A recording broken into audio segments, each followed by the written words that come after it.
that is Mr. Taiwo Oyedele, the chairman of the Tinubu administration's Tax Reform Committee. Today, we have the privilege of hearing from him through a special video presentation where he is expected to lay out the plans, priorities, and strategies for these groundbreaking reforms. His message will also provide critical context for our deliberations and inspire a renewed commitment to ensuring tax policies work for every Nigerian. So without further ado, please join me as we turn our attention to the screen for his presentation. Our data suggests that the tax gap in Nigeria is about 70%. In other words, what we are collecting today versus what we could be collecting today, not tomorrow, has a gap of about 70%. That gap has two sub-components.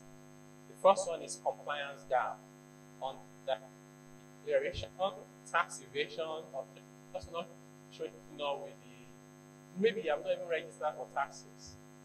Compliance gap is about 50% out of the 70. The remaining 20 is the policy gap.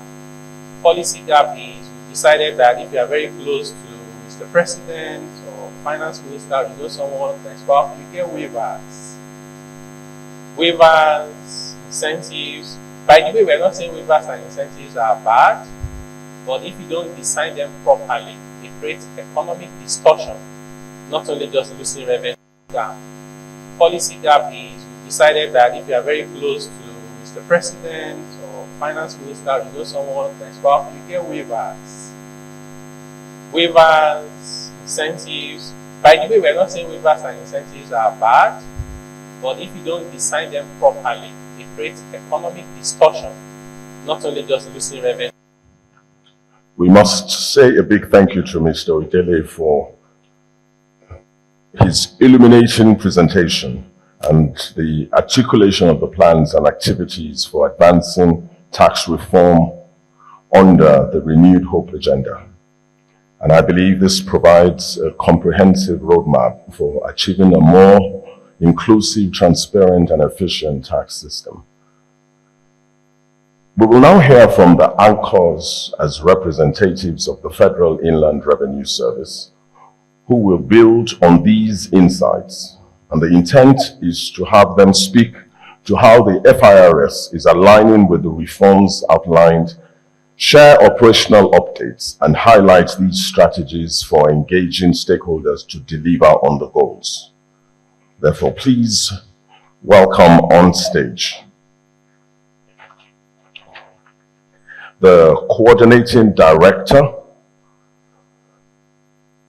Compliance and Enforcement, here represented by Mrs. Oniyogi. Can we please give her a round of applause?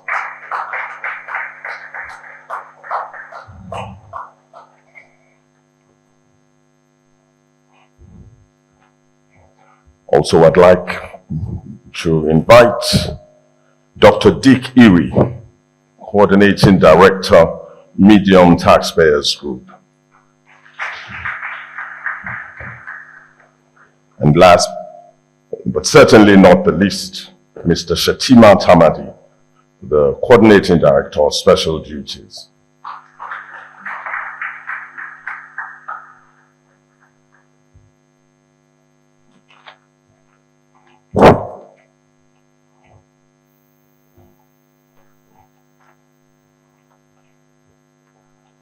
Right, so this is what we'll try to quickly do. First, we will address the key aspects of Mr. Oyedele's presentation, and we will link it to your agency's priorities. And so I'd like to start with you, Madam. And first, this short segment is going to speak particularly to the presentation, and then afterwards, when each one of you has taken that turn, we will now look inwards at FIRS. So just your quick take on the presentation and how it impacts on the agency's activities, Madam.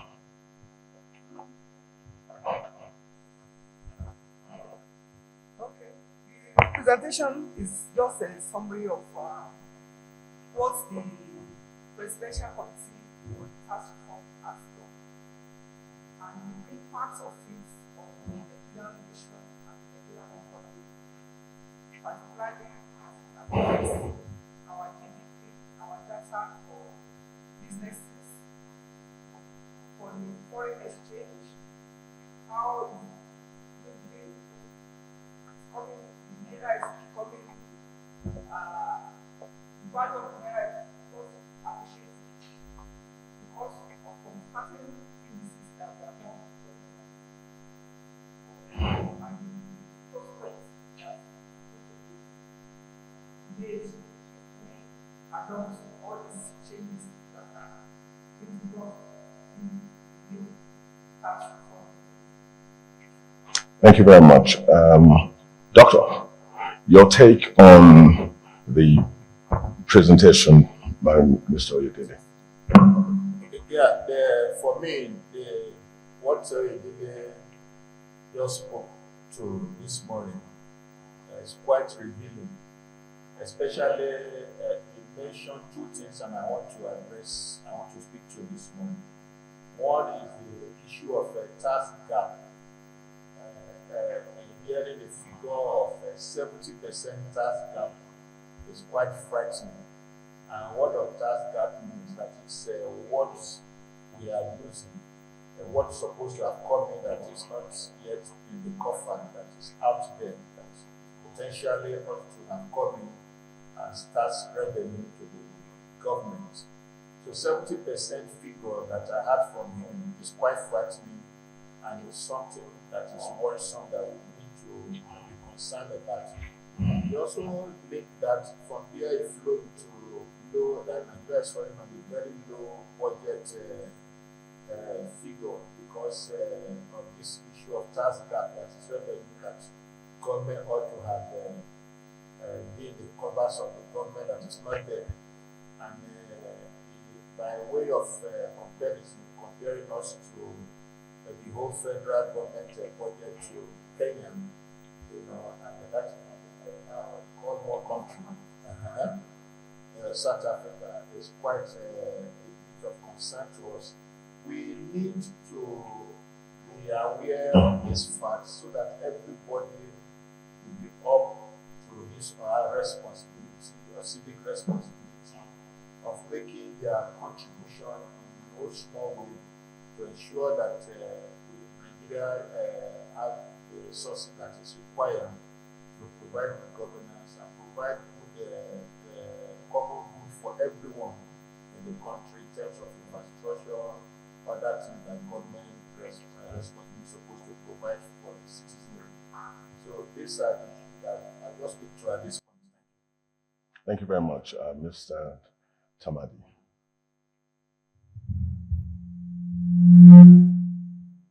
Thank you, Mr. Moderator. Good morning, all. I think reflecting on Mr. Oyedele's presentation, it is apparent that as a nation, these reforms are long overdue. And of course, as you rightly observed, we are going through a lot of economic challenges, and this is not one of the things that we are doing. And if we are to get out of that situation, we need to undertake a set of reforms, right? And it's not going to be there because it's top down. Comprehensive, quite comprehensive, and the right of that. The objectives have to be achieved. We have to improve fiscal efficiency and competitiveness, right? We must ensure that we do our revenue streams, right? And then ultimately, there is sustainable economic development for the nation, right?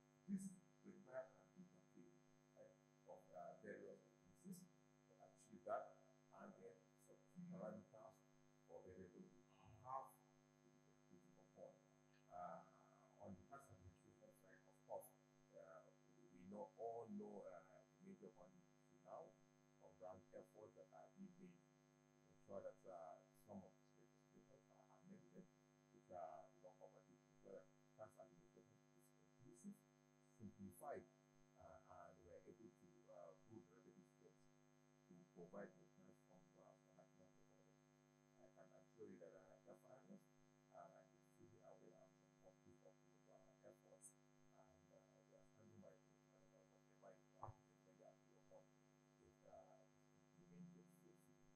greater good of our people and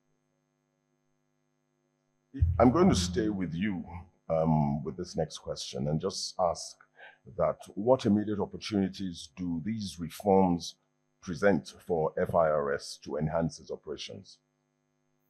Well, this reform for the service, right, will of course enable us to enhance our efficiencies, right, to be able to generate the revenues for the nation.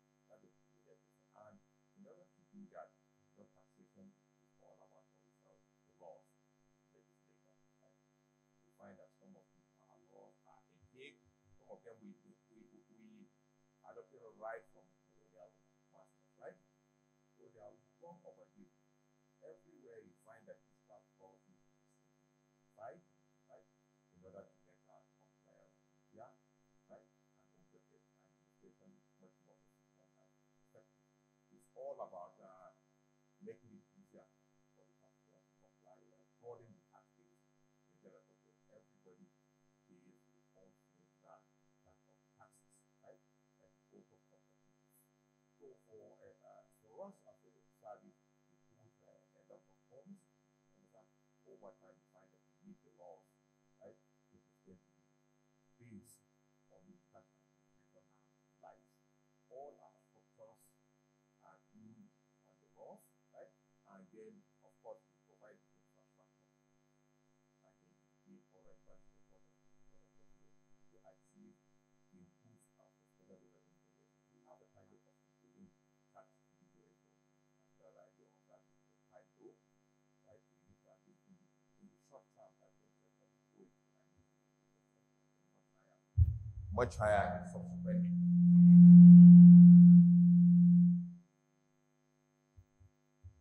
Much higher in subsequent years, right?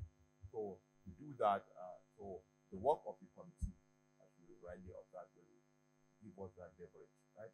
We lay the foundation on which FIRS is going to leverage, right? To make sure that we build an institution that can be able to deliver on this mandate of providing the revenue. Thank you very much. Talked about the laws, you talked about structure, and of course, always it goes back to the taxpayer. And Madam, this is for you then. How is FIRS going to leverage on the reforms to foster compliance and also efficiency? So this reform that is being proposed is geared towards making all the tax laws to be warehoused in one law. What we have now, we have the company's income tax, VAT, all other laws in different enactments. But with this reform, we have all the tax bills together. We have the administrative bills together, and we have the what's the other one? The revenue commission. So with this, it makes it convenient for the taxpayer to see that these are all the revenue bills in one form, in one enactment. And then like we done before, we have the capital gains tax. It was a different law, but now it's been incorporated into the Company's Income Tax Act. The PIT, all the bills that are revenue, income, they are all together. So it makes it easier for the taxpayers instead of going about looking at different laws. And then when we want to administer these laws, it becomes convenient and easier for us to administer. Thank you very much. So we're talking about making it convenient for the taxpayers to actually see what they want to engage in.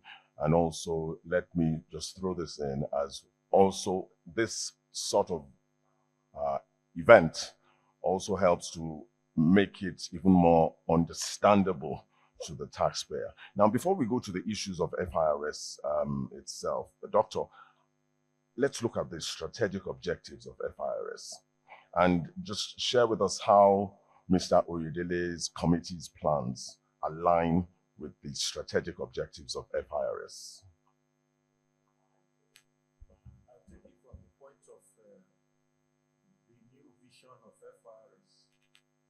The new vision is FIRS want to be one of the most efficient and most trusted revenue authority in the world. In the world. Yeah, in the world. It's all vision. But you see, when you talk about efficiency, it is how you do your operation, whatever you are doing, how you go about it. And in doing this, the service have looked at the role of the people in carrying out this work. So people are key. And also I've seen that technology is one of the major vehicle that can help in delivering this efficiency. So the processes need to be simplified. And that way we are able to coin our phrase that we simplify taxes and optimize for purpose of optimizing revenue collection. Now, what Taiwo is saying that there are so many taxes out there, the taxes and levies out there that are creating distortion in the whole system, that are also creating, making it difficult for the taxpayer to comply. He mentioned something in his delivery that there's 50% compliance gap, and that is huge. Apart from the tax gap that he mentioned by 70%, he also mentioned compliance gap. The policy gap is beyond FIRS, that is the Ministry of Finance and the other executive arm of the government. But within us, we are concerned about the compliance gap. And so if all these taxes, as Ajara mentioned, that they are now compressed into few taxes, if all the other taxes that are there that are creating efficiency and also creating leakages and making it difficult for taxpayers to comply are related to few numbers that the taxpayer can identify with, and also simplify the simple English, simple language that they can understand. It makes compliance better. And so if compliant taxpayer can have the ease of complying, processes are simplified, the tax laws are made simple, this compliance gap will be closed, and more taxes will come in. And if we now leverage on the platform of technology, the money will come in seamlessly, and the government will have more money to spend or to provide the common good that everyone will enjoy. Thank you. I'm going to stay with you because you've gone into the area of technology. So what I want to then ask is for you to, for the benefit of us, the taxpayers, for you to highlight those tools, technology and innovation, the tools that have been deployed to simplify tax filing and payment processes. Thank you. Now, one of the easiest one is our platform that we have, the in-house developed software, which we name Tax Promas. It's easy, people can access it from the comfort of their home or their offices, and access it and do your filing or make whatever inquiry they want to do.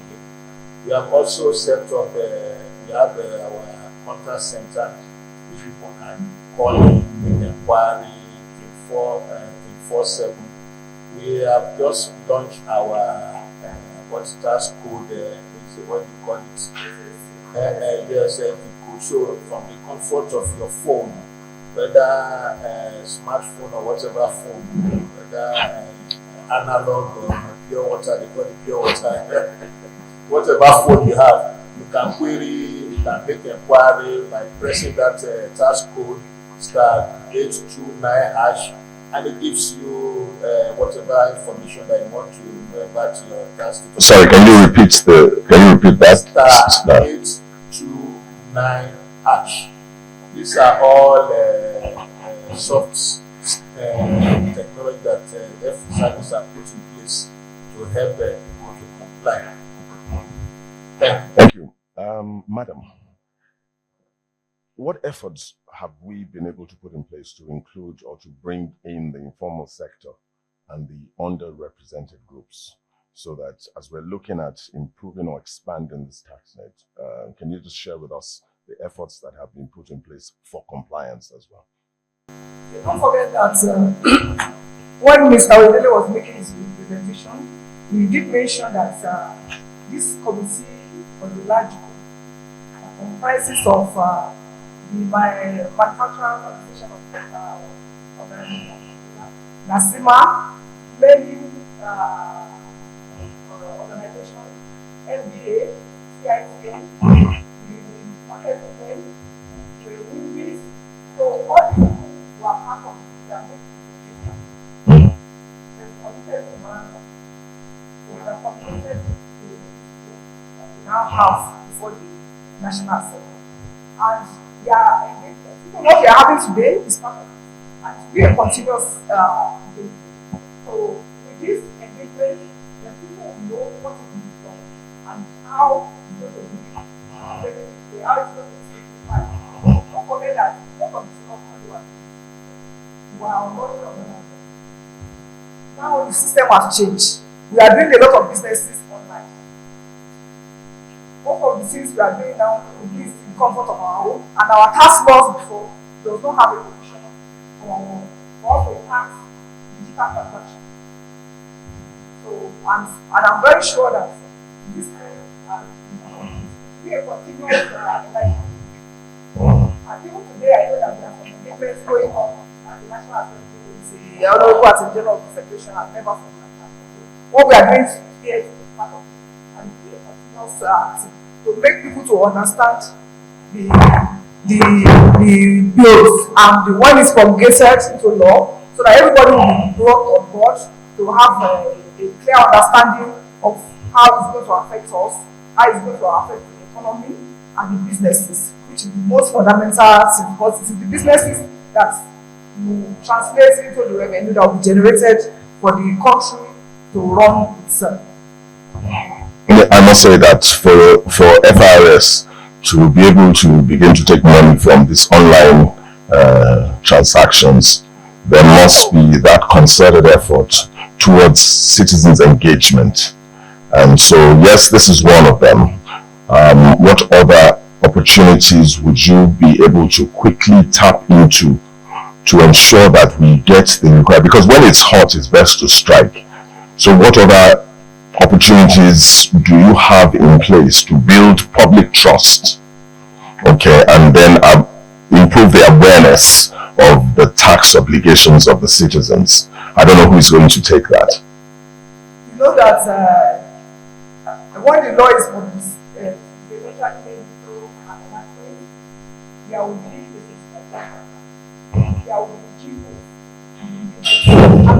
and if I can recall, some of these laws will be translated in our major languages, so that all the informal sector will be brought up.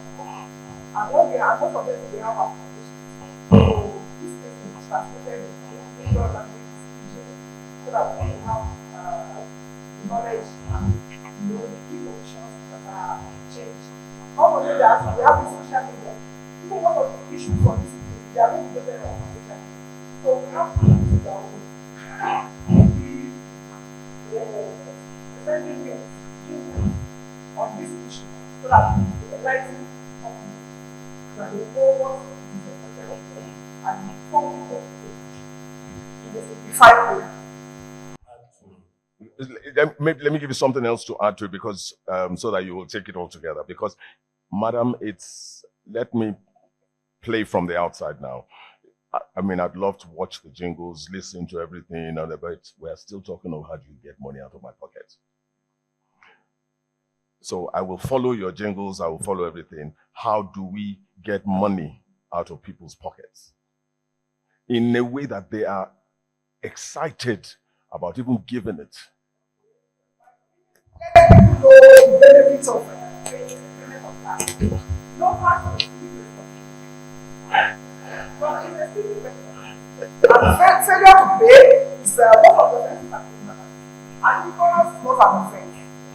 So that ignorance of pay, but however, we have to make sure that we educate people.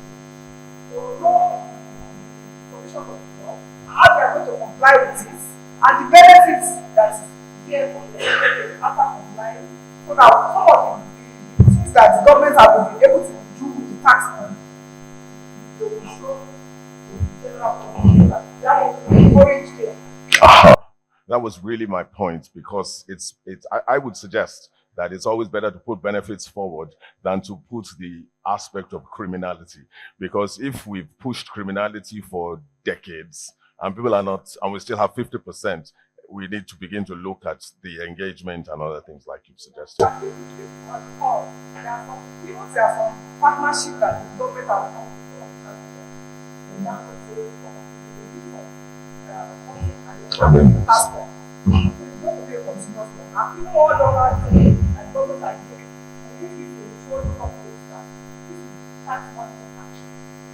encourage them to comply with taxes. Sir. Okay, so let me add from the perspective of FIRS now. Has spoken about the government, what they do with the tax, revenue, and the rest. In another thing, when we talk about public trust, it's about perception. How does the public view you as an institution? You know, with the coming on board of that, they have also changed our mission. That is to administer tax fairly and by being responsive to the need and desire of the taxpayers.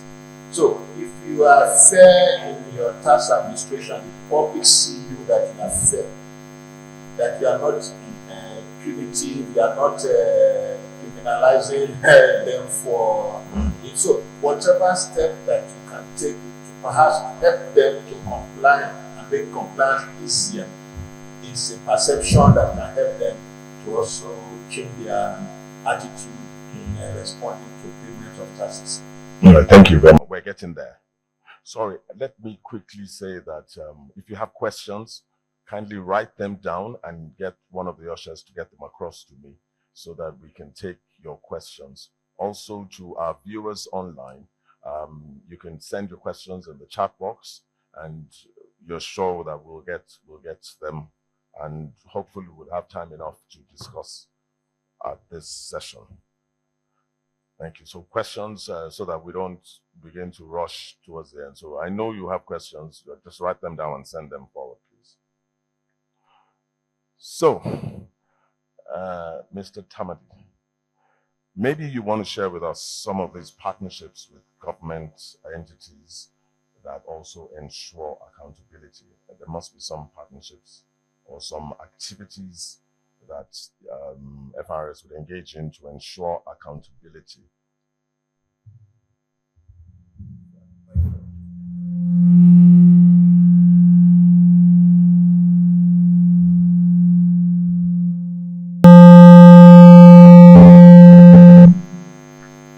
Maybe you should use just the cordless mic instead. We cannot. I think FIRS values that significantly. Right from the registration point, you'll find that we engage with all relevant stakeholders to get the compliance experience very quickly for our taxpayers. For instance, at the point of registration, the FIRS has over time integrated with a key agency, the Corporate Affairs Commission, right? As administration. Right from the point of registration now, you find that the tax ID, tax identification number is automatically generated. Unlike previously, where after obtaining your CAC registration, you have to go to the tax office, right? To do that, that has already been taken care of, right? You find everything right from the point of registration that one is done. Moving further, as I said, to make it very easy for taxpayers, other relevant institutions, like let's say at the payment point, right? Now you can do payment from the comfort of your from the comfort of your home. That also has other key institutions. For instance, you have the NIBS, right? The central bank, they are all key players in the payment system, right? You find that well for the taxpayer from registration, right? providing if the relevant agencies are also engaged, right? Right to the payment is all seamless. Now, other regulatory agencies are usually on one. Normally have constant interaction where developing like the professional association and whatever game that's the guidance on their tax obligations. Even extending beyond that, and I can see the area of capacity development, like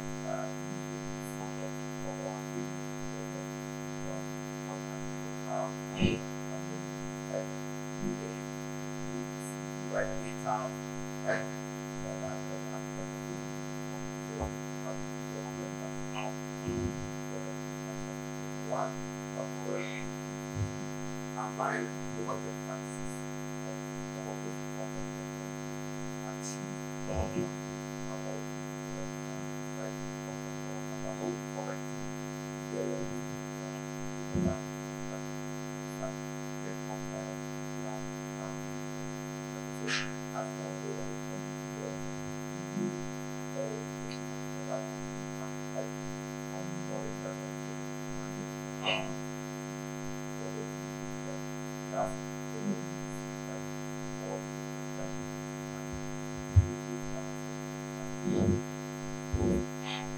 Thank you. I must confess, when you were talking about the tax identification number, I laughed within me because I think about 2 weeks ago or thereabouts, I registered a company, and on the portal, it has the button for enable TIN. And I thought, well, this is unusual. So I clicked on it, nothing happened. Well, visibly, nothing happened. And then I thought, so I went back a few days later, clicked on it again, and nothing happened. Then I thought, before the 7 days expire, let me just download the document so I don't have to pay. I was shocked when it came up, the certificate of incorporation came up, and there was a TIN number, and I said, this people really want money. You know, I was shocked because it was never like that. I went through a tedious process to get a TIN number for a long time. I actually gave up, at some point. But this one straight away from incorporation, right there on technology.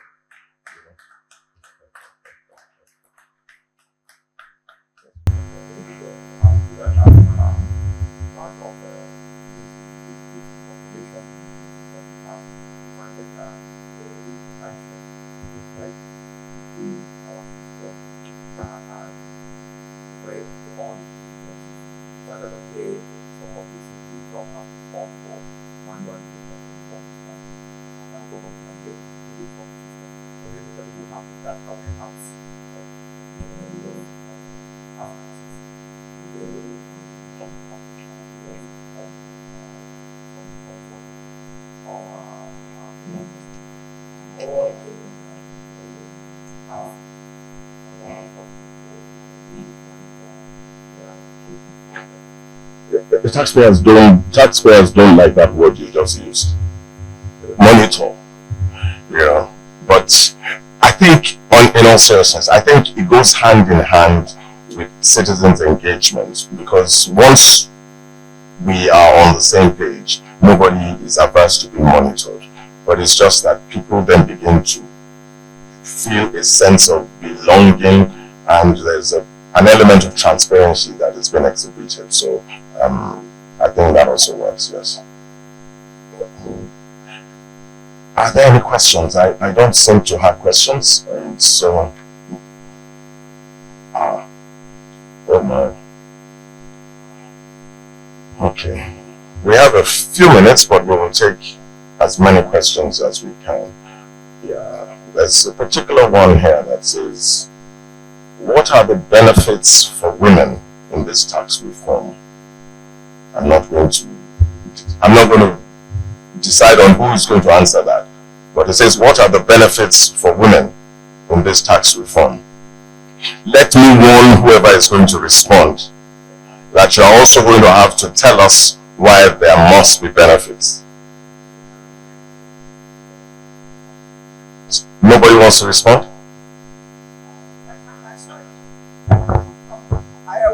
benefits of this tax reform. Because now, when for personal income tax, the one that earns income below that amount of money will not pay tax. Even if you are doing business and your turnover before it was less than 25 million, I think now it has been increased. So a woman benefits. Not only that, yes, towards helping us so that when you do your business, you have your expenses, you have your documentation. So, and at the end of the day, if you are not able to meet that and if you meet it, you pay, but you are not going to be overtaxed. It's not a bias law. It's applicable to everybody. It's not geared towards men or women. But whoever is doing a small scale, as most of us women are doing, I can assure you that you are going to benefit massively. Thank you. As a matter of fact, you are the best person to answer that question. And you answered it well. Can we give her a round of applause, please? I have another question that says, what is the FIRS doing to support, tax compliant companies or taxpayers? Tax compliant companies or taxpayers. What is the FIRS doing?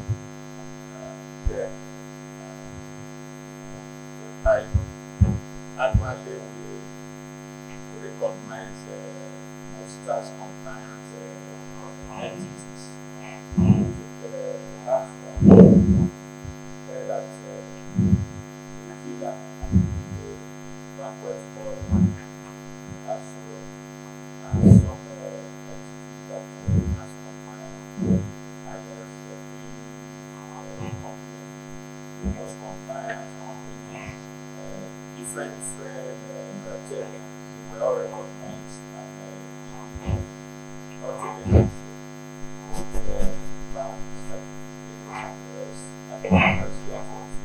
Okay.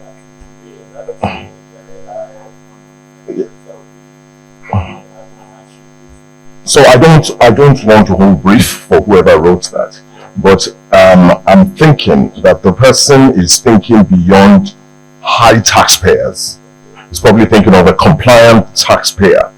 Is there anything for a compliant taxpayer? Not that I'm bringing in so much on, but I am consistent, I am compliant, I want to pay my tax. In addition to that, this threshold categorization that we just embark upon, the focus is to see how we can give different taxpayers different experience of revenue authority. Like the large taxpayer, for example, who are expected to have a well-organized system and processes, they are given less check in terms of quality to investigation. The whole essence is to see what leverage can we give, support can we give to each of these taxpayers. The small ones, because some of them are still struggling in terms of good report keeping and the rest. So the taxpayer education and support is much more some of these ones, where different experience that can have different experience. Speaking specifically, it's to reduce for those who are well compliant, check. That's what I'm doing. Thank you very much. I've read this out, I haven't gone through, but it says Nigeria has been an import-dependent nation. We have been campaigning to have entrepreneurs to enter the business space. Already the few companies we have are folding up. How can we justify that the tax reforms will encourage upcoming businesses, especially where subsidy removal has not been impactful yet? Opening was a question.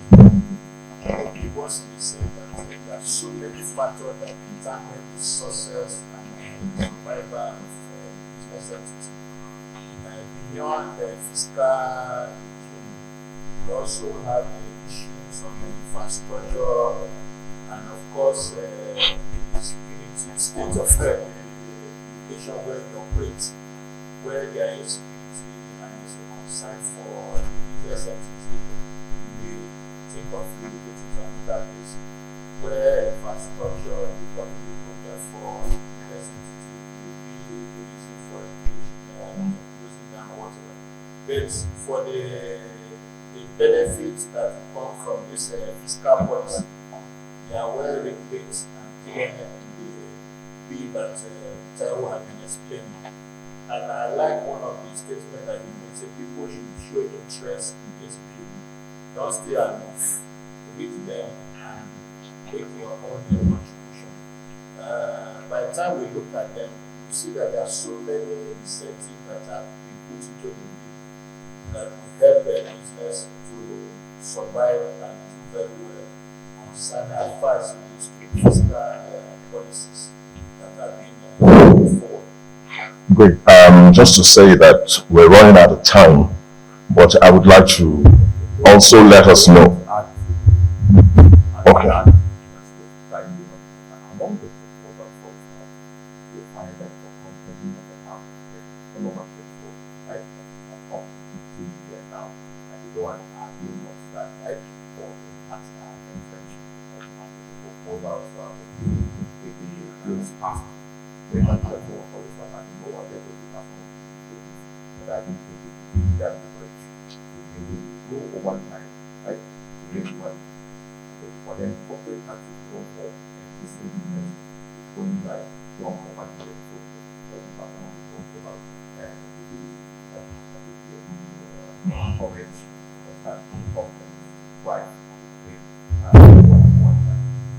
So we're hoping that, okay. I'm trying to, I paused because I wasn't sure if it was appropriate, but from what you've said, and the benefits that goes to smaller businesses, we're hoping that the reform would be embraced. Okay. We have a lot of questions, but I'd like to ask that if you have your questions, because honestly, we are not going to be able to take all the questions that have come in, but we have social media handles that you can actually put these questions on and we would ensure that we answer them. It's on Facebook, Instagram, and YouTube. We have at G2C Interface. At G2C Interface, that's the handle on Facebook, Instagram, and YouTube. And the website is www.g2cinterface.org. And if you want to reach G2C on the phone, it's 0805 571 5550 or 0802 565 0100. Once again, it's at G2C Interface, the handles on Facebook, Instagram, and YouTube. I'll take one last question for this segment. And it says, what role do you see the alternative dispute resolution, ADR, mechanism, such as mediation, play in tax disputes and effective tax administration? Thank you.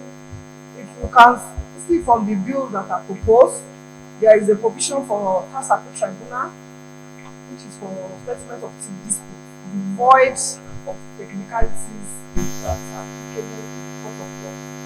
We also have the ombudsman.